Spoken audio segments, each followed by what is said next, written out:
On est à la mi-temps du premier match de la saison de Top 14 Bayonne-Perpignan, 16-12 pour les Catalans pour le moment du côté de Jean Daugé, avec notamment 2 essais du côté perpignanais, de très jolis essais, un de Macala, l'autre de Camille Lopez, contre un essai pour les Catalans marqué par Alistair Crossdale. Le premier essai de la partie, c'était à la 6e minute de jeu. Ça reprend dans quelques instants, mais avant toute chose, on va aller du côté de Paris, puisqu'il y a un magnifique événement dans le bois de Vincennes ce week-end. Bonjour Michel Lavigne. Bonjour. Bonjour Sud Radio, bonjour. Ça fait très plaisir de vous avoir sur Sud Radio. Ouais, moi je suis très heureux. D'abord je remercie Philippe David qui m'a mis en contact avec vous, et j'en suis heureux. Effectivement, ça fait la 3e édition que je monte le trophée des restaurateurs. Cette année, on joue au rugby et on mange bien. Voilà, c'est ça. On a essayé de créer une espèce de rugby gastronomique, c'est-à-dire que le matin on joue au rugby à 5 sur le terrain du PUC, que je remercie, et puis également en 3e mi-temps, je vous laisse imaginer que quelques fournisseurs de Rungis, des restaurateurs et puis quelques vignerons de France, viennent se coller à nous pour faire déguster leurs produits, et j'en suis ravi. Vous parlez d'une 3e mi-temps gargantuesque. Qu'est-ce que c'est? Parce que là, ça commence. On imagine un petit peu là. Ça donne envie cette histoire là. Ben écoutez, c'est pour ça que j'invite l'équipe de Sud Radio et surtout l'équipe du sport. Mais on arrive. Demain, c'est pas infaisable. Je voudrais surtout remercier la Ligue de rugby de l'Île-de-France et son président Thierry Aliès. Je voudrais remercier aussi la région de l'Île-de-France qui, cette année, pour la 3e édition, finalement m'a fait confiance.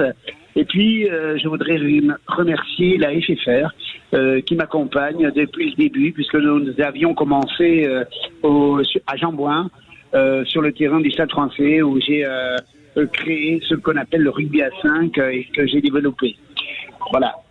Je ne vais pas citer tout le monde, mais c'est vrai que ce sont des gens qui m'ont toujours aidé, et je ne vais pas citer non plus les enseignes, mais il y a plein de gens qui participent bénévolement dans le monde du rugby, et je trouve ça gérant. Quelle est l'idée de base en fait de proposer du rugby entre restaurateurs? C'est que tous les restaurateurs, on sait, la plupart des restaurateurs sont souvent des gens de province, ou d'enfants de provinciaux entre guillemets, si je peux m'exprimer ainsi.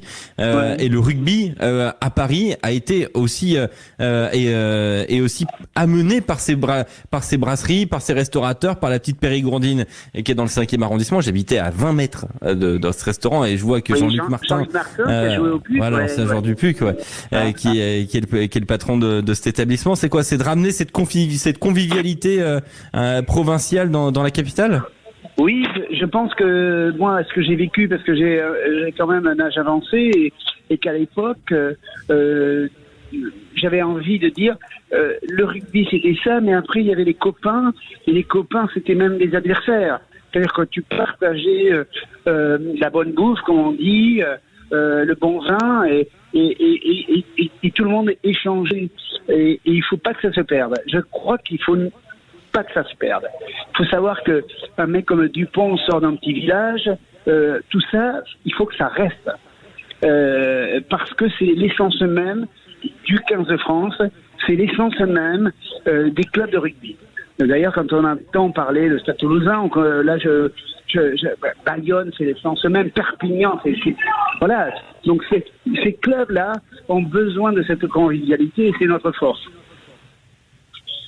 Michel Lavigne, il me semble que vous suivez un petit peu le SUA quand même, si je me trompe pas. Oui. Le match d'hier soir, et il a fait des dégâts quand même face à Nice, la défaite à domicile face au promu. Je faisais une remise de maillot, j'ai pas vu le match. Mais j'ai un copain niçois qui doit être très heureux, je vais pas le citer. Voilà, et ça me fait un peu de peine pour Armandie, parce que je trouve que le président a recruté, Jeff Fontenot, il a failli, voilà, donc c'est toujours un peu délicat de perdre. Je voudrais signaler à ce sujet juste un mot. Je voudrais saluer Philippe Benetton, qui m'a fait confiance depuis 2 ans sur l'histoire du Trophée des restaurateurs.